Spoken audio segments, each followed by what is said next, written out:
ട്രാപ്പിൽ ചെന്ന് പെടുന്നത് എന്തുകൊണ്ടാണ്? നമ്മുടെ ലൈഫ് സ്റ്റൈലിൽ നമുക്ക് കൺട്രോൾ ചെയ്യാൻ പറ്റാത്തതുകൊണ്ടാണ്. എപ്പോഴും ഞാൻ ആലോചിക്കാറുണ്ട്, ഡെറ്റ് എന്ന് പറയുന്നത് നമുക്കില്ലാത്ത ഇൻകത്തിനെ അല്ലെങ്കിൽ നമുക്ക് ഇന്നത്തെ ഇൻകം വെച്ച് അഫോർഡ് ചെയ്യാൻ പറ്റാത്തൊരു ലൈഫ് സ്റ്റൈലിനെ നമ്മളൊരു ലോണിലൂടെ അഫോർഡ് ചെയ്യുക. അത് ഇന്ന് നമുക്കത് അഫോർഡ് ചെയ്യാനുള്ള ഇൻകം ലെവലും കപ്പാസിറ്റിയും ഇല്ല.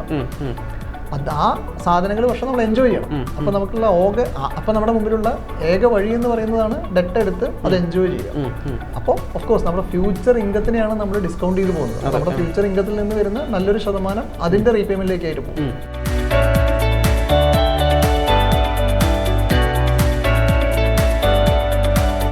പിന്നെ അതേപോലെ തന്നെ ഈ ബിസിനസ് തുടങ്ങിയിട്ടായിരിക്കാം അല്ലെങ്കിൽ തെറ്റായ ഫിനാൻഷ്യൽ ഡിസിഷൻ വഴിയൊക്കെ ആയിരിക്കാം പല ആളുകളും ഒരു ഡെപ്റ്റ് ട്രാപ്പിലൊക്കെ പെട്ടുപോകുന്നത് കാണാറുണ്ട്. ഇനിയിപ്പം ഈവൻ തെറ്റായിട്ടുള്ള ഇൻവെസ്റ്റ്മെൻറ്റ് ഡിസിഷൻസും ആയിരിക്കാം.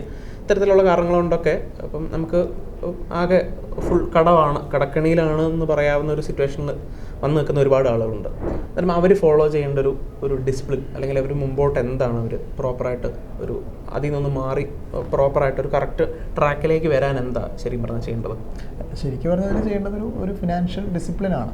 ശരിക്കും പറഞ്ഞാൽ കടക്കണിയിലായതുകൊണ്ടവർ മാത്രം ഫോളോ ചെയ്യേണ്ട കാര്യങ്ങളല്ല, ഒരു ജനറലി ഫോളോ ചെയ്യേണ്ട ഒരു ഫിനാൻഷ്യൽ ഒരു ഡിസിപ്ലിൻ ഉണ്ട് നമ്മളെല്ലാവരും ലൈഫിൽ. അത് കടക്കണിയിലായിരിക്കുന്നവർക്ക് കുറച്ചുകൂടെ ഇമ്പോർട്ടൻ്റ് ആണെന്ന് മാത്രം. കാരണം അവരുടെ ലൈഫ് ഓൾറെഡി ഒരു പ്രോബ്ലത്തിലാണ്. മറ്റുള്ളവർക്ക് അതിൻ്റെ ഇമ്പോർട്ടൻസ് തിരിച്ചറിയാത്തത് ഒരു പ്രോബ്ലത്തിൽ ചെന്ന് പെട്ടിട്ടില്ലാത്തതുകൊണ്ടാണ്. അപ്പോൾ ബേസിക്കലി ഒരു ബഡ്ജറ്റിംഗ് വേണം. ഒരു ഇൻകം എത്രയാണ്, അതിനുശേഷം അവരുടെ മന്ത്ലി ഒരു ഹൗസ് ഹോൾഡ് എക്സ്പെൻസ് എത്രയാണ്, അതിനുശേഷം അവരുടെ ഒരു നോർമലി നമ്മൾ നീഡ് ആൻഡ് വാണ്ട് തിരിച്ച് തരംതിരിക്കുക എന്ന് പറയില്ലേ. നമുക്കൊരു ബേസിക് നീഡായിട്ടുള്ള എക്സ്പെൻസുകളും ഒരു വാണ്ടായിട്ടുള്ള എക്സ്പെൻസുകളും ഇത് എല്ലാവർക്കും ഉള്ളതാണ്. കടക്കണിയിൽ ചെന്ന് പെടുന്നവർ ഒന്ന് ഐഡിയലായിട്ട് ശ്രദ്ധിക്കേണ്ടത് ഏതൊക്കെ നീഡ്സ് ഒരിക്കലും കട്ട് ചെയ്യാൻ പോസിബിൾ അല്ല, പ്രാക്ടിക്കലി പോസിബിൾ അല്ല. അപ്പോൾ വാണ്ട്സിൽ നിന്ന് എന്തൊക്കെ അവർക്ക് കട്ട് ചെയ്യാം, കുറച്ച് കട്ട് ചെയ്യുകയാണെന്നുണ്ടെങ്കിൽ അതൊരു അഡീഷണൽ സർപ്ലസ് ആയിട്ട് നമുക്കൊരു അഡീഷണൽ ഇപ്പോൾ പോയിക്കൊണ്ടിരിക്കുന്ന ഒരു ലോണിലേക്കുള്ള അടവുകൾ കാണുമല്ലോ, അതിനേക്കാൾ കൂടുതലായിട്ട് അവർക്ക് തിരിച്ചടവ് കണ്ടെത്തുന്നതിനുള്ളൊരു മാർഗ്ഗമാണ് ഈ വാണ്ട് കട്ട് ചെയ്യുന്നതിലൂടെ അഡീഷണൽ എമൗണ്ട് കണ്ടെത്താൻ സാധിക്കും. ആ എമൗണ്ട് അവർക്ക് കൺവീനിയൻ്റ് ആയിട്ടുള്ള രീതിയിൽ, അതായത് രണ്ട് രീതിയിൽ നമുക്ക് തരംതിരിക്കാം. അതായത് ലോജിക്കലി ഡിസിഷൻ എന്ന് പറയുന്നത് അല്ലെങ്കിൽ ഫിനാൻഷ്യലി മേക്കിംഗ് സെൻസ് ഉള്ളത് ഏറ്റവും ഹയർ ഇൻട്രസ്റ്റ് റേറ്റ് ഉള്ള ലോണിലേക്ക് ഈ അഡീഷണൽ എമൗണ്ട് ഡൈവേർട്ട് ചെയ്യുക എന്നുള്ളതാണ്. അപ്പോൾ ആ ഹൈ ഇൻട്രസ്റ്റ് ഉള്ള ലോണിലേക്ക് ഓൾറെഡി ഒരു EMI പോയിക്കൊണ്ടിരിക്കുന്നു. നമ്മളിപ്പോൾ ഒരു വാൻസ് കട്ട് ചെയ്യുന്നതിലൂടെ അഡീഷണൽ കണ്ടെത്തിയ ഒരു എമൗണ്ടും കൂടെ അതിലേക്ക് അടയ്ക്കുന്നു. അപ്പോൾ അത് ആദ്യം റേറ്റ് കൂടിയ എമൗണ്ടുകൾ പേ ഓഫ് ആവുന്നു, അടുത്ത എമൗണ്ടിലേക്ക് പോകും. അല്ല എന്നുണ്ടെങ്കിൽ ഓൾട്ടർനേറ്റീവ് വേ എന്നുള്ളത് നമ്മുടെ ലോണിനെ തന്നെ ലോണിൻ്റെ ഔട്ട്സ്റ്റാൻഡിങ് എമൗണ്ട് കുറഞ്ഞിട്ടുള്ള ലോൺസ് ആക്കി തരംതിരിച്ച് കുറവിലേക്ക് അടയ്ക്കും. അപ്പോൾ നമ്മുടെ ലോൺസ് കുറച്ചും കൂടി നമുക്കത് കുറച്ചും കൂടി സൈക്കോളജിക്കലാണ്.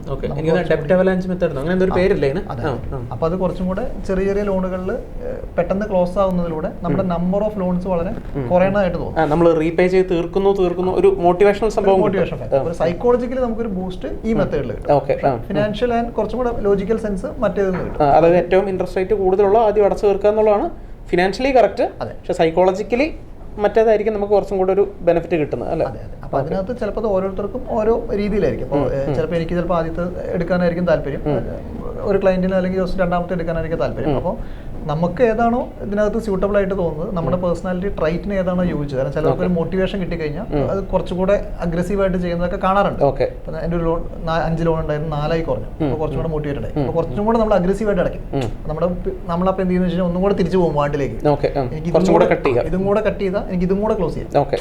അപ്പോൾ അത് ആ ഒരു മോട്ടിവേഷൻ ഫാക്ടർ നമുക്ക് എവിടെയാണോ ട്രിഗർ ചെയ്യുന്നത് അതിലേക്ക് ചെയ്യുക എന്നുള്ളതാണ് ഏറ്റവും കൂടുതൽ. ആദ്യത്തെ ആൾക്കാർക്ക് ചിലപ്പോൾ ഹയസ്റ്റ് റേറ്റ് ഉള്ള ലോണിലേക്ക് അടയ്ക്കുന്നതിലൂടെ ടോട്ടൽ ഓവറോൾ നമ്മൾ രണ്ടും ക്ലോസ് ചെയ്ത് വരുമ്പോൾ പോകുന്നൊരു ടോട്ടൽ ഇൻട്രസ്റ്റ് ഔട്ട്ഫ്ലോ ഉണ്ട്, അത് ചിലപ്പോൾ കുറയ്ക്കാൻ പറ്റും. ഫിനാൻഷ്യലി മെച്ചം ഇതാണെന്നുള്ളത് ചിലർ അതായിരിക്കും മോട്ടിവേറ്റ് ചെയ്യുന്നത്. അപ്പോൾ അത് നമ്മളെ ട്രൈറ്റിന് സ്യൂട്ടബിൾ ഏതാണോ അത് കണ്ടെത്തുക, അതിലേക്ക് അത് അഗ്രസീവായിട്ട് ചെയ്ത് അത് ക്ലോസ് ചെയ്യുക എന്നുള്ളതാണ്. പക്ഷേ ഹാവിങ് സെഡ് ഇത് പറയാൻ വളരെ എളുപ്പമാണ്, പക്ഷെ അത് എക്സിക്യൂട്ട് ചെയ്യാൻ വേണ്ട ഒരു ഡിസിപ്ലിൻ. കാരണം നമ്മൾ ചിലപ്പോൾ ഒരു വാൻസ് കട്ട് ചെയ്യുന്നതിലൂടെ നമുക്ക് കുറച്ച് കാലത്തേക്ക് ചിലപ്പോൾ ഫ്രണ്ട്സിൻ്റെ കൂടെ ഔട്ടിങ്ങിന് പോകുന്നതായിരിക്കാം ചിലപ്പോൾ നമ്മൾ കട്ട് ചെയ്യുന്നത്. അതുപോലെ നമ്മൾ ചിലപ്പോൾ ഫാമിലി ഒരു ഫിലിമിന് പോകുന്നതായിരിക്കാം. പിന്നത്തെ കാലത്ത് ഒരു ഫിലിമിന് പോയി വരണമെന്നുണ്ടെങ്കിൽ ഒരു 1000-1200 വരും. അപ്പോൾ 2-3 മാസം അല്ലെങ്കിൽ കുറച്ച് നാളുകൾ കണ്ടിന്യൂസ്ലി അത് ചെയ്യാണ്ട് ഇരിക്കുന്നതിലൂടെയുള്ള ഒരു ഡിസിപ്ലിൻ ലൈഫിലേക്ക് കൊണ്ടുവന്ന് നമ്മൾ ഓൾറെഡി ക്രിയേറ്റ് ചെയ്ത് വെച്ച ഒരു ലൈഫ് സ്റ്റൈൽ നമ്മൾ ചിലപ്പോൾ ചെറുതായിട്ടൊന്ന് മാറ്റേണ്ടി വരും. അപ്പോൾ അതൊരു കുറച്ചൊരു കാരണം ആരും ലൈഫ് സ്റ്റൈൽ താഴത്തോട്ട് കൊണ്ടുവരിക എന്നുള്ളത് വളരെ ഡിഫിക്കൽട്ടാണ്.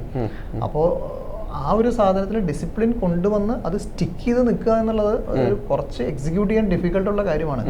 പക്ഷെ അത് ചെയ്യുകയാണെന്നുണ്ടെങ്കിൽ നമുക്ക് ട്രാപ്പിൽ നിന്ന് വളരെ വേഗം പുറത്ത് കടക്കാൻ പറ്റും. ഇപ്പൊ ജോസ്മി പറഞ്ഞ പോലെ നമ്മുടെ ലൈഫ് സ്റ്റൈൽ കട്ട് ചെയ്യുന്ന ഒരു കാര്യം പറഞ്ഞപ്പോൾ ഒരു ക്ലയന്റ് എന്നെ കാണാൻ വന്നിരുന്നു. പുള്ളിയുടെ ഒരു വൺ ഓഫ് ദ പ്രോബ്ലം ഇതായിരുന്നു, പുള്ളി ഒരു SIP സ്റ്റാർട്ട് ചെയ്യണം എന്നുള്ള കാര്യം വളരെ കുറച്ച് കാലങ്ങളായിട്ട് പറഞ്ഞുകൊണ്ടിരിക്കുകയാണ്.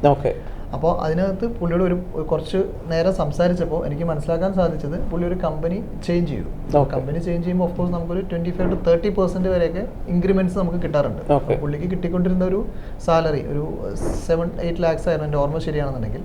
അത് കഴിഞ്ഞ് പുതിയ കമ്പനിയിലേക്ക് മാറിയപ്പോൾ അദ്ദേഹത്തിന് ഓൾമോസ്റ്റ് ഒരു 10 lakhs 11 lakhs പാക്കേജിലേക്ക് മാറി. അതായത് 3 lakhs പെർ ഇയർ ഇൻക്രീസ്. അതായത് ഒരു 25,000-30,000 അടുത്ത് മന്ത്ലി ഇൻകം കൂടി. അപ്പോൾ അന്ന് അദ്ദേഹം വിചാരിച്ചത് ആ 25,000, അതായത് ഇന്നലെ വരെ ഇല്ലാതിരുന്ന ഇൻകം നെക്സ്റ്റ് മന്ത് തൊട്ട് നമുക്ക് പുതിയത് വരിക. അപ്പൊ അത് പുതിയൊരു ഇൻവെസ്റ്റ്മെന്റ് ആയിട്ട് സ്റ്റാർട്ട് ചെയ്യാം, അല്ലെങ്കിൽ അറ്റ്ലീസ്റ്റ് അതിന്റെ ഒരു 50 to 75% എങ്കിലും ഇൻവെസ്റ്റ്മെന്റ് സ്റ്റാർട്ട് ചെയ്യാം. അപ്പൊ സംഭവിച്ചത് പുള്ളിക്ക് ഫസ്റ്റ് മന്ത് കൂട്ടുകാർ മറ്റേ ചെലവ് ചെയ്യണം.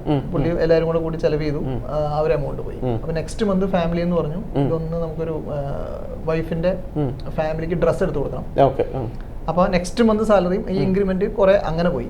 മൂന്നാമത് ഇവർ ഫാമിലി ആയിട്ടൊരു ട്രിപ്പ് പോയി. അപ്പോൾ ഒരു 6 months of the time down line 6 months ഈ മന്ത്ലി ഇൻകം ആളുടെ മന്ത്ലി എക്സ്പെൻസ് ആയി മാറി.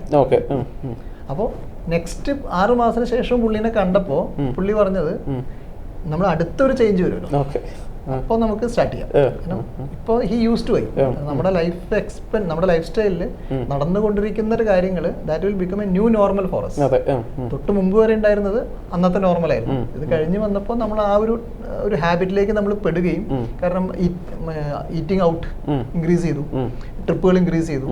ഇത് പറഞ്ഞ പോലെ വൈഫിന്റെ വീട്ടിൽ ആളുടെ തന്നെ സ്വന്തം വീട്ടിലേക്ക് പാരന്റ്സിന് ഡ്രസ്സ് വാങ്ങുന്നത് ഇതൊന്നും മോശമാണെന്ന് നമുക്ക് പറയാൻ പറ്റില്ല. പക്ഷെ ഈ പറഞ്ഞ പോലെ ഡിസിപ്ലിൻ ഇല്ലായ്മയുടെ ഒരു എവിടെയാണ് ആ ഒരു ലൈൻ വരയ്ക്കേണ്ടതെന്നുള്ളത് നമുക്കൊരു ഇതുണ്ടായിരിക്കണം അല്ലേ? കാരണം അതുകൊണ്ടാണെന്ന് തോന്നുന്നു. കാരണം നമ്മൾ എന്ത് ജോലി ചെയ്യുവാണെങ്കിലും നമ്മളെപ്പോഴും വിചാരിക്കും നമുക്ക് കുറച്ചും കൂടെ ശമ്പളം കൂടിയാൽ, അല്ലെങ്കിൽ എൻ്റെ ഇൻകം കുറച്ചും കൂടെ ചെയ്യുമ്പം എനിക്ക് അതൊക്കെ ചെയ്യാം, ഇൻവെസ്റ്റ്മെന്റ് ചെയ്യാം, റിട്ടയർമെന്റ് പ്ലാനിങ് ചെയ്യാം. പക്ഷെ ഒരിക്കലും നമ്മൾ ഇപ്പോൾ എത്രയാണോ ശമ്പളം ഉള്ളത് ഇത് വെച്ച് നമ്മുടെ കാര്യങ്ങൾ നടന്നു പോകും.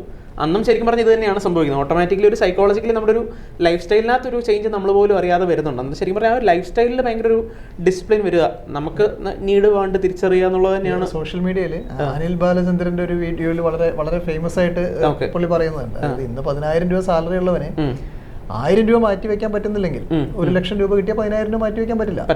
10% ആണ്. 10% ഇത് നമ്മുടെ ഹാബിച്വൽ ആക്കുക എന്നുള്ളതാണ് ഇമ്പോർട്ടൻറ്റ്. വൺസ് നമ്മളത് നമ്മുടെ ലൈഫ് സ്റ്റൈലിന്റെ അല്ലെങ്കിൽ ഹാബിറ്റിന്റെ പാർട്ട് ആയി കഴിഞ്ഞാൽ നമ്മളത് ഫോളോ ചെയ്തു. അപ്പോൾ പെർസെൻറ്റേജ് വൈസ് ചെയ്താലും മതി. അപ്പോൾ നമ്മുടെ ഇൻകം എത്രയാണോ അതിന്റെ ഒരു 10% നമ്മൾ ഇത് സേവിങ്സ് ചെയ്യും എന്നൊരു ഡിസിഷൻ നമുക്ക് ഉണ്ടെന്നുണ്ടെങ്കിൽ ഈ പറഞ്ഞതൊക്കെ നമുക്ക് ഓവർകം ചെയ്യാവുന്നത്. ശരിക്കും പറയാൻ നമ്മുടെ ലൈഫ് സ്റ്റൈൽ കൺട്രോൾ ചെയ്യുക, നമ്മുടെ ഒരു ഹാബിറ്റ് കറക്റ്റായിട്ട് റെഗുലേറ്റ് ചെയ്യുക എന്നുള്ളത് തന്നെയാണ് ആക്ച്വലി ഡെപ്റ്റ് ട്രാപ്പിൽ നിന്നും പുറത്തു വരാനും ഈവൻ നമ്മുടെ ഇൻവെസ്റ്റ്മെന്റ് അല്ലെങ്കിൽ നമ്മുടെ വെൽത്ത് ജനറേറ്റ് ചെയ്യാനും ഇത് തന്നെയാണ് ശരിക്കും ഡെപ്റ്റ് ട്രാപ്പിൽ ചെന്ന് പെടുന്നത് എന്തുകൊണ്ടാണ്? നമ്മുടെ ലൈഫ് സ്റ്റൈലിൽ കൺട്രോൾ ചെയ്യാൻ പറ്റാത്തതുകൊണ്ടാണ്. എപ്പോഴും ഞാൻ ആലോചിക്കാറുണ്ട്, ഡെറ്റ് എന്ന് പറയുന്നത് നമുക്കില്ലാത്ത ഇൻകത്തിനെ അല്ലെങ്കിൽ നമുക്ക് ഇന്നത്തെ ഇൻകം വെച്ച് അഫോർഡ് ചെയ്യാൻ പറ്റാത്തൊരു ലൈഫ് സ്റ്റൈലിനെ നമ്മളൊരു ലോണിലൂടെ അഫോർഡ് ചെയ്യുകയാണ്. അത് ഇന്ന് നമുക്കത് അഫോർഡ് ചെയ്യാനുള്ള ഇൻകം ലെവലും കപ്പാസിറ്റിയും ഇല്ല. അത് ആ സാധനങ്ങൾ പക്ഷെ നമ്മൾ എൻജോയ് ചെയ്യണം. അപ്പൊ നമുക്കുള്ള അപ്പൊ നമ്മുടെ മുമ്പിലുള്ള ഏക വഴി എന്ന് പറയുന്നതാണ് ഡെറ്റ് എടുത്ത് അത് എൻജോയ് ചെയ്യുക. അപ്പോൾ ഓഫ് കോഴ്സ് നമ്മുടെ ഫ്യൂച്ചർ ഇൻകത്തിനെയാണ് നമ്മൾ ഡിസ്കൗണ്ട് ചെയ്ത് പോകുന്നത്. നമ്മുടെ ഫ്യൂച്ചർ ഇൻകത്തിൽ നിന്ന് വരുന്ന നല്ലൊരു ശതമാനം അതിന്റെ റീപേയ്മെന്റിലേക്കായിട്ട് പോകും. അപ്പോൾ ആ ഒരു ലൈഫ് സ്റ്റൈൽ ഡിസിപ്ലിൻ ഇല്ലായ്മയാണ് ഡെറ്റ് ട്രാപ്പിലേക്ക് നമ്മൾ എത്തിക്കുന്നത്. ഇത് തന്നെയാണ് ഒരു ഡെറ്റ് ട്രാപ്പിൽ ഒരാൾ ചെന്നപ്പെടുന്നതും വെൽത്ത് ക്രിയേഷനിലേക്ക് നമ്മൾ ഡിഫറൻസ് എന്ന് പറയുന്നത്. നമ്മുടെ മുമ്പിൽ 2 വഴിയും ഓപ്പൺ ആണ്. അപ്പം നമ്മൾ ആ ഏത് വഴി ചൂസ് ചെയ്യുന്നു എന്നുള്ളതനുസരിച്ചായിരിക്കും നമ്മുടെ ഫ്യൂച്ചർ സക്സസ്. അല്ലാന്നുണ്ടെങ്കിൽ വേണ്ടത്ര ഒരു ഐഡിയ ഇല്ലാതെ പോയിട്ട് ബിസിനസ് തുടങ്ങിയവരുമാകാം. അതല്ലേ നമ്മൾ നേരത്തെ പറഞ്ഞ പോലെ ഒരു ക്ലാരിറ്റി ഇല്ലാതെ. ശരിക്കും പറഞ്ഞാൽ ഇപ്പം നമ്മൾ ബിസിനസ്സിൽ ലെവറേജ് എന്ന് പറയുന്ന ടേം യൂസ് ചെയ്യാറുണ്ട്. അതായത് ഇപ്പം നമ്മുടെ കോസ്റ്റ് ഓഫ് ക്യാപിറ്റലിനെക്കാട്ടിലും കൂടിയ റിട്ടേൺസ് നമുക്ക് ആ ബിസിനസ്സിൽ നിന്ന് ജനറേറ്റ് ചെയ്യാൻ പറ്റുമെങ്കിൽ മാത്രമേ ആക്ച്വലി നമ്മൾ ഡെപ്റ്റ് എടുത്തിട്ട് കാര്യമുള്ളൂ. അത് കിട്ടുമോ ഇല്ലെന്നുള്ളത് അറിയാതെയാണ് പല ആളുകളും ഇത് എടുക്കുന്നത്. നമുക്ക് സ്റ്റോക്ക് മാർക്കറ്റിൽ നമ്മൾ ഇൻവെസ്റ്റ് ചെയ്യാൻ നമ്മൾ റിട്ടേൺസ് ഫ്ലക്ച്വേറ്റിംഗ് ആണെന്ന് ഓർത്ത് റിസ്ക് ഓർത്ത് നമ്മൾ ഇൻവെസ്റ്റ് ചെയ്യാറില്ല. പക്ഷെ എന്നാൽ അതേസമയം ഇങ്ങനെ ഒരു ഇൻവെസ്റ്റ്മെൻറ്റിനകത്തുള്ള റിസ്കിനെ കുറിച്ച് പല ആളുകളും ക്വാണ്ടിഫൈ ചെയ്യുന്നില്ല, അല്ലെങ്കിൽ വേണ്ടത്ര അവയർനെസ് ഇല്ല അല്ലേ? ശരിക്കും പറഞ്ഞാൽ അതാണ് ഡെപ്റ്റ് ട്രാപ്പിൽ ചെന്ന് പെടാനുള്ള മറ്റൊരു റീസൺ എന്ന് പറയുന്നത്. നമുക്ക് നമ്മളെ കുറിച്ചുള്ള ഒരു ഓവർ കോൺഫിഡൻസ് കൂടിയാണ്. നമ്മളിത് ചെയ്യുമ്പോൾ നമ്മളതിന്റെ എപ്പോഴും നമ്മളതിന്റെ നല്ല ഭാഗങ്ങൾ അല്ലെങ്കിൽ നമ്മൾ സക്സസ് സ്റ്റോറീസ് കുറെ ആണല്ലോ കൂടുതൽ കേൾക്കുന്നത്. ഫെയിലിയർ സ്റ്റോറീസിനേക്കാളും കൂടുതൽ നമ്മളെല്ലാവരും കേൾക്കുന്നത് സക്സസ് സ്റ്റോറീസ് ആണ്. പിന്നെ അതും നമ്മൾക്ക് നമ്മളിൽ തന്നെയുള്ള ഒരു ഓവർ കോൺഫിഡൻസ് കൂടി ആകുമ്പോഴാണ് ഈ ഒരു പ്രോബ്ലം വരുന്നത്. കാരണം നമുക്ക് വേറൊരാളുടെ സ്റ്റോക്ക് മാർക്കറ്റ് ഇൻവെസ്റ്റ്മെന്റ് എന്ന് പറഞ്ഞു കഴിഞ്ഞാൽ ശരിക്കും നമ്മളെക്കാൾ അറിവുള്ള, നമ്മളെക്കാൾ നന്നായി ബിസിനസ് ചെയ്യാൻ അറിയുന്ന ആളുകൾ, നമ്മളെക്കാൾ ഓൾറെഡി റിസ്കിന്റെ ഒരു എല്ലാ ബിസിനസിനും ഒരു റിസ്ക് ഫേസ് ഉണ്ട്. അത് കഴിഞ്ഞ് കുറച്ചും കൂടെ സ്കെയിലബിൾ ആയിട്ടുള്ള ബിസിനസ്സിൽ ഇൻവെസ്റ്റ് ചെയ്യുന്നതിനെയാണ് നമ്മൾ റിസ്ക് എന്ന് പറയുന്നത്. ആ റിസ്ക് എടുക്കാത്ത നമ്മൾ അതിന്റെ എത്രയോ വലിയ റിസ്ക് ആണ് സ്വന്തമായിട്ട് എടുക്കുന്നത് എന്നുള്ളത് ഒന്ന് തിരിച്ചറിഞ്ഞു കഴിഞ്ഞാൽ ഒരു പരിധി വരെ ഇത് ചെയ്യാൻ പറ്റും. പിന്നെ കുറച്ചൊക്കെ ഒരു ഫെയിലിയർ റേറ്റ് എന്നുള്ളത് ഓഫ് കോഴ്സ് എപ്പോഴും ബിസിനസിന്റെ പാർട്ടായിട്ടുള്ളതാണ്.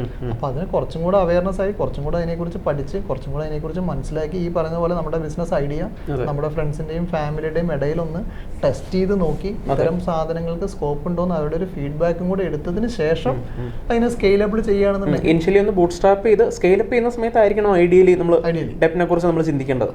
റേറ്റ് നമുക്ക് കുറയ്ക്കാൻ പറ്റും. ഫെയിലിയർ റേറ്റ് എന്നുള്ളത് കൺസിഡറബിളി നമുക്ക് കുറയ്ക്കാൻ പറ്റും. ഓക്കെ.